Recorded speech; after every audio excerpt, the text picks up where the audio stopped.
We have lots of NHL news and rumors to take a look at here today. Tonight's rumor mill focusing on teams like Montreal, as well as St. Louis, Carolina, Buffalo, as well as the Boston Bruins and a few other teams as well, including Columbus, plus significant news around the NHL salary cap. It could be a major jump going into next year. Plus, we have big news from the NHL waiver wire and our first major suspension of the year involving Leafs forward Ryan Reaves. All that and more coming up next. So welcome back to another video here at Top Shelf Hockey. As I mentioned, we have lots to talk about here today. Definitely going with a little bit of a different setting here this evening. Certainly going with a little bit more of a festive look, if you will. Big news today from the NHL waiver wire. We got Detroit Red Wings goaltender Jack Campbell available on waivers. And of course, Campbell was bought out of Edmonton last year, signed as a UFA with the Detroit Red Wings this past offseason, but early in the season, he ended up taking a leave from the team to go through the NHL Player Assistance Program. So Jack Campbell has been released from that. He's been in there since October. So certainly we hope everything is going much better for him. Certainly hope that he's gotten the help that he was looking for and needed. So that's good positive news that he's being released from the program and able to resume play. Of course, the Red Wings would like to see him go down to their minor league affiliate. So with that, he's going to need waivers. Now, I don't think there's really any chance another team is going to pick him up right now. I mean, obviously Jack Campbell, if he has a solid run in the American Hockey League, maybe he gets moved. It is a possibility. But for right now, teams haven't seen him play in a long time. He's just coming out of the player assistance program. So teams would definitely want to have lots of info and conversations with him before really taking on a player that's coming out of that position. So there's probably no chance of a pickup, but just nice to hear that he's through the program and ready to come back and play.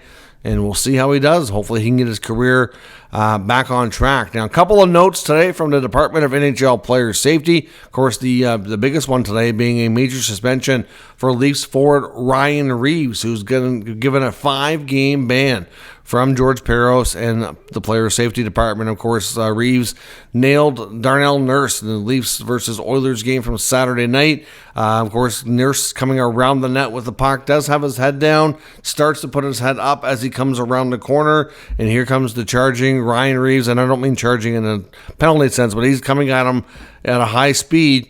And obviously, according to the Department of Player Safety, Reaves kind of misjudged the timing and the angle here, which is resulting in Nurse getting pretty much the bulk of this hit entirely in the head. Obviously, you want to aim for the shoulder and the core of the body. That's where you want to deliver a clean, hard body check, and that's not what happened here. That's not what he did. Now, there was reports as well, which kind of shows good character in a sense. Doesn't make up for the mistake, but Ryan Reaves did go down to the Oilers room. It was either, they said, during the third period or after the game, one of the two, so he could actually try to speak to Nurse personally and apologize. So obviously that's good, but 5 games is what he's been given, and we knew that it was likely going to be 5 or less, given the fact that it was a phone hearing and not an in-person hearing. So that's the most significant suspension we've seen this year. We also had another update from Player Safety today. Winnipeg Jets defenseman Neil Pionk was fined $5,000 as well for clipping. And when you watch that clip, it certainly is a prime example of that. So I think they got that one right as well. Not real sure that that's suspension worthy, but certainly worthy of something. So a fine makes sense to me in that scenario. Lots of other news and notes when it comes to injuries and roster moves, that type of thing, with the Oilers being out with Nurse for at least a period of time. Josh Brown has been recalled. The Vancouver Canucks have recalled Elias Pettersson.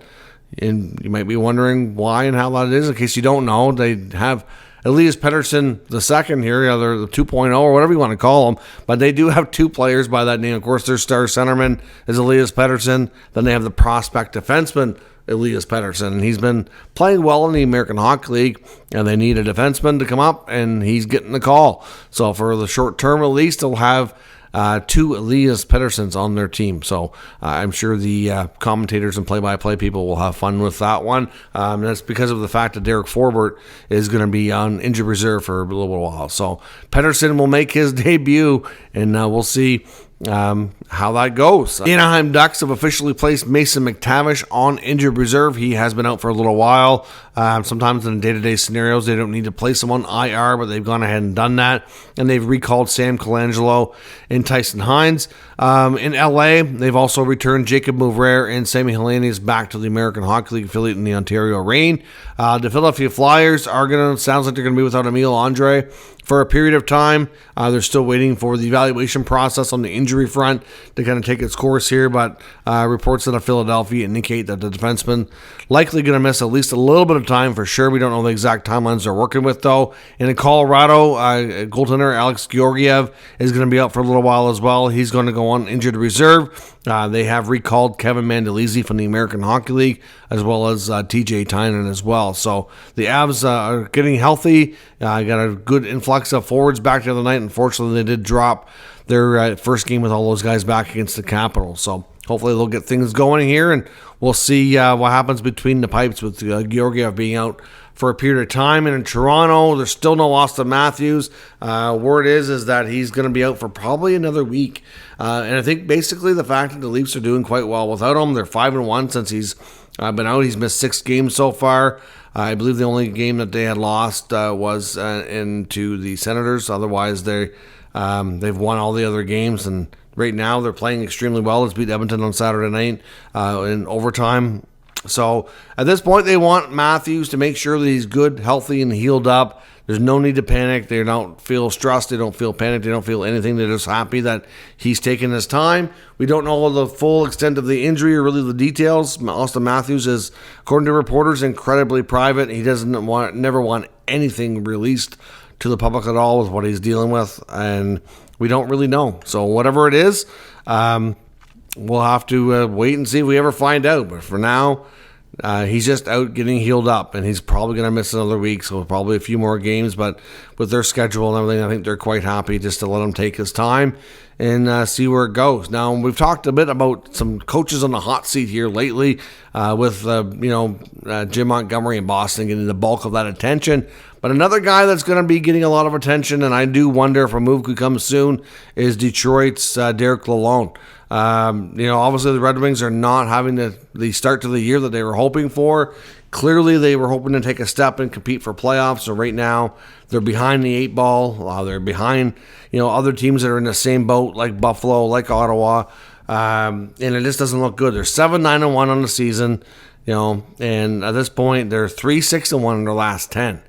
So they had a better start, and then they cooled off really quick. So, clearly, 3 wins in regulation in the last 10 games is nowhere near good enough. They've on a West Coast swing right now, going through California. They've already played the Ducks and the Kings, and they've lost both of those games. They have to play the San Jose Sharks. They've got a couple days off. They play San Jose on Tuesday. If they go 0-3 in this California trip, do you think Derek Lalonde makes it back as the head coach of the Detroit Red Wings? I would think probably not. I mean, that would put their record obviously add another loss to the column here on the L column, so they'd be 7-10-1 going on an 0-3 California trip. That would make 3 regulation wins in their last 11 games. You have to think something's got to give, right? I mean, the Yzer plan to me just isn't working out. They've got too much dead weight, too many veteran players that are not contributing enough. Even Tarasenko, isn't maybe fitting there quite as good as they were hoping. I mean, DeBrincat, Kane, Larkin, they've got some good players there, but it's not enough. The back end to me was a concern all along in the preseason. I said when I made my predictions, I didn't think Detroit was going to have a ton of success this year, mainly because of the decor. I thought the forward group would do better than what they have, but we'll see if Lalonde survives this California road trip. Like I said, obviously a lot of intense pressure on the Bruins and Jim Montgomery as well. I know Elliot Friedman touched on this on the Saturday headlines in his most recent podcast, talking about the Bruins, that there's a lot of intensity around the organization right now. Things are very tense, he said, that they need to get things turned around. Clearly, they're out there exploring the trade market, trying to see what they can do. But at the same time, there's a lot of pressure that a lot of people think that Montgomery's very much on the hot seat in the next couple of games. If they don't get some better results and pick up a few wins, that his job is very much on the line, that the Bruins might even be out there exploring other candidates so that they have somebody lined up in case they decide to make the move here. But according to some insiders, they're saying that the Bruins are having trade conversations, or have had, at least with 2 Western clubs. Now, Friedman made mention on the Saturday headlines that they've been out there having trade talks, trying to see if they can find a way to shake things up. He didn't specifically mention any teams or players that they were targeting. Jimmy Murphy, of course, beat writer for that covers the Bruins, has his own podcast. He made mention that he believes it's the Ducks and Utah that are the teams that they've been talking to. Utah wasn't quite clear who they would be targeting, but it's believed in Anaheim that it's Trevor Zegras. We know that the players they've signed in the offseason, Lindholm, Zadorov, haven't quite come as advertised.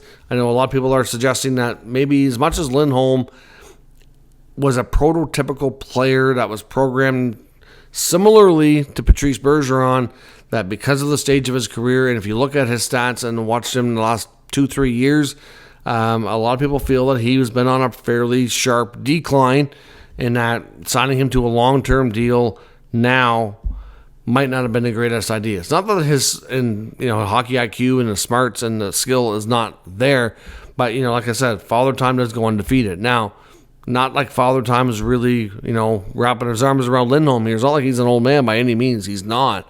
But every player is not the same, and how their body ages and how the things break down and everything. Like, we've seen players start to decline, and they're, even, it's rare, but it even happens in their, 25, 26. Some are more like 28, 29.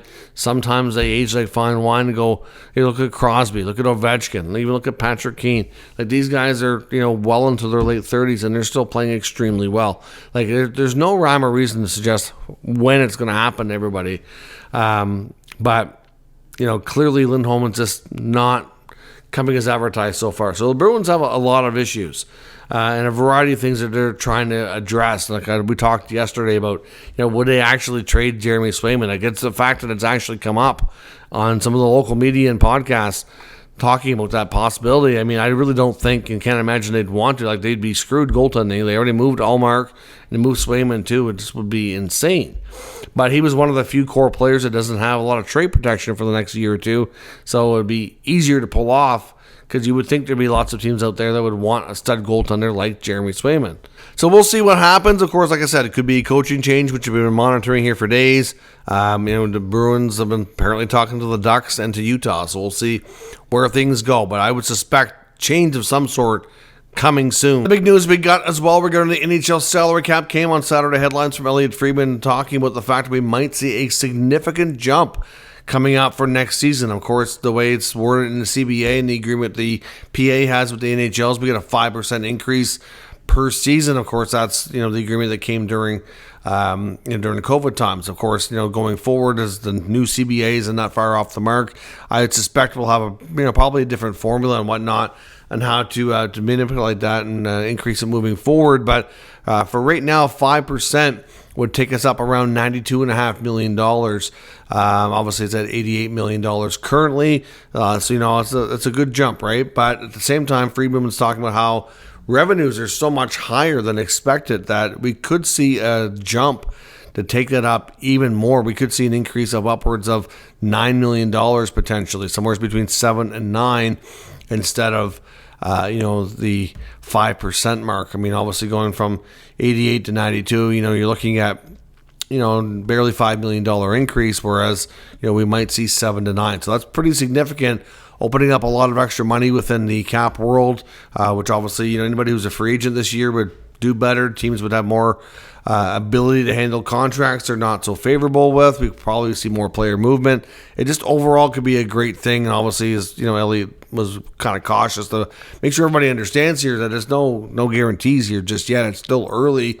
And, when you're talking to Gary Bettman and Bill Daly, they're never going to confirm something this early in the campaign. But it's good news that the revenues are so high, and we could see a major bump in salary cap, which would do wonders for a lot of things around the NHL. On to other teams. Taylor Taylor Hall was mentioned again by Elliotte Friedman on Saturday Headlines. Of course, I mentioned it last night as well, that he was a healthy scratch yesterday in Chicago. When you're getting the health bomb, when you're a veteran guy, former first overall pick, former league MVP, it's not a good sign. And Friedman made mention that, he's a player who, is not showing any signs of wanting to quit. He's proud, he's got a lot of pride. And, after going through this rough stretch here with Chicago, that he kind of suggested that maybe, we could see a move. He didn't come out and explicitly say it, but, basically said that you kind of have to be a situation to monitor here, and you have to think that maybe the Blackhawks might try to move on. Now, Hall's making $6 million, right? I mean, this is still the contract he got with the Bruins a few years ago, got traded to Chicago, missed most of last year with another significant injury. And now here we are, and he's not having the success that he's expected to produce. Even Connor Bedard's having a down year so far as well. So it's, the whole Blackhawk team is just not getting it done. And obviously for Hall, at $6 million, they still have 2 out of the 3 salary retention spots available in Chicago. You knock that down to $3 million if they retain the maximum 50%. You have to think there'd be teams out there that would give Taylor Hall a shot for the rest of the year at $3 million. I mean, that's not that bad. So, could that be a player that finds himself on the move here short term? By the sounds of things with Elliotte Friedman, in fact, he's getting health bombed in Chicago. Wouldn't be a real stunner if that ended up going down. Did see some reports today, because we talked about Jordan Binnington maybe being on the move this year, and seeing some details suggesting that the Blues and the Hurricanes might make perfect trading partners given the goaltending situation in Carolina. Although Kochetkov and Spencer Martin has, dealt, the Canes some good goaltending lately. They played well. But with Freddie Anderson being out an extended time, and it's been clear that the Canes in the past, recent past here at least, has been reluctant to kind of give Kochetkov the ball to completely run with it, especially come playoff time, that they may want to add some more experience. And if they do, that Binnington might be the guy that can come in and kind of make that happen for them. Of course, the Hurricanes, they have some interesting pieces there that might be available. They don't have a ton of high-end prospects, but they've been able to make moves so far in the last couple of years without really giving up much in that sense. So really, there's definitely some young talent there that would probably interest St. Louis if that's the kind of return they would want. We don't know what GM Doug Armstrong is going to do here. Binnington very well, there were some suggestions back earlier in the week, last week, that maybe he might end up asking for a trade because this season's kind of getting off the rails for St. Louis, and maybe to get it more into a competitive situation. So again, we'll see. Binnington is going to be a name to watch, and with Carolina's goaltending health, might make a lot of sense that might be an area for them to go to. I mean, Elliotte Friedman again talks about the Montreal Canadiens and the fact that they're looking for a forward with an edge. So that continues to be a storyline according to what the insiders here are saying. And Friedman has been mentioned now for several weeks that's top of the wish list, if you will, for Ken Hughes and Jeff Gorton. I mean, we've heard lots about, pending UFA forwards and defensemen that might find themselves on the move. Montreal's not having the progression they were hoping for this year as well. So at this point, it's early, but it's expected they'll be sellers. We know they want to move some of their other, pending guys. But, obviously to bring in a player like that, we've talked about Matthew Olivier in Columbus being a potential target. Of course, he had quite a heavyweight fight with Arbor Jackeye this weekend as well. So, I mean, that was kind of fun to watch. So, he could be a guy. We've talked about Nick Delorier, but I don't think that's really their target. I think he's too expensive as well. We had mentioned maybe Yanni Gourde, who's not really a fighter, but he's a guy who's feisty and plays with edge in that sense. So certainly, some interesting names out there for sure. So I don't know specifically. There's been no new details as to who they're targeting, but the fact that they're still targeting a player with edge, again, tells us that they want to add that to their lineup and takes the pressure off Arbor Jackeye and allows him just to focus on being a better defenseman, ideally. And there's also still talk again around Columbus. I know Elliotte Friedman made mention on Saturday Headlines again that GM Don Waddell has made it clear that he intends to hopefully sort out, is kind of the language he used, the David Jiricek situation. Obviously, we know the young defenseman hasn't played a whole lot this year, and is somebody that's, I don't know. I don't want to put words in their mouth because we haven't had it come out publicly, but it sounds like frustration is growing there. I mean, we've seen them make a waiver wire pickup recently, which is going to bump, him down the depth chart if that's what they're going to do, because, they've been playing Fabro, who they picked up from Nashville, and Jiricek's still not playing ahead of him, right? So it just makes you wonder, he's a young right-handed defenseman who was drafted high, and many thought he was a bit of a draft steal, because during his draft year, he had a major injury, which certainly, I think, shied a few teams away. For them to get him where they did was kind of considered a bit of a steal. And now here we are a few years later, and the guy can't even barely see NHL ice. It just seems weird how they've handled this young player's development. So there's some people that wonder if he wants a fresh start.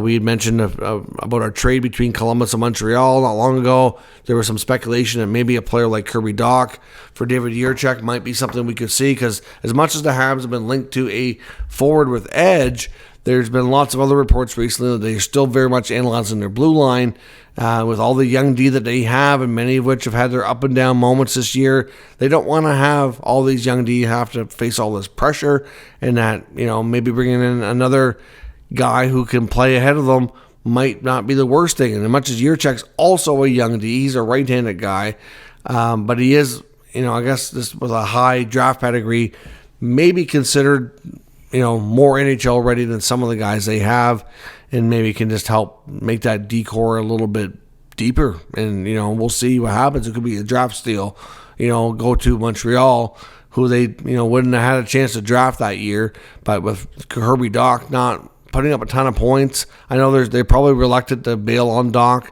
because of what they gave up and how that all went down. And they really had a vision for him. And even though it hasn't really come to fruition yet, I think they're still internally hopeful that it will, but it's hard to say. When you have a chance to grab a top young defenseman, you're going to have to give up something of value, and Dach would fit that description. But again, we don't know for sure that that's something being discussed, but we know as much as Jiricek's came up, Montreal does seem to be one of the main teams we keep hearing, but we've also heard the reports for several weeks before that saying they want to add a defenseman, somebody on the right side, but you would think it'd be maybe ideally somebody with a bit more experience. But, like I said, maybe Jiricek's, a player that intrigues them enough that they might be willing to do it. If not, regardless of what happens, if it's Montreal or somewhere else, we know that Waddell looking to resolve that situation sooner than later. So I do fully suspect we'll see a Jiricek trade sometime in the near future. So let me know what you think and all of today's news and rumors down in the comments. We'll discuss further. If you're new to the channel, of course, make sure you subscribe and stick around.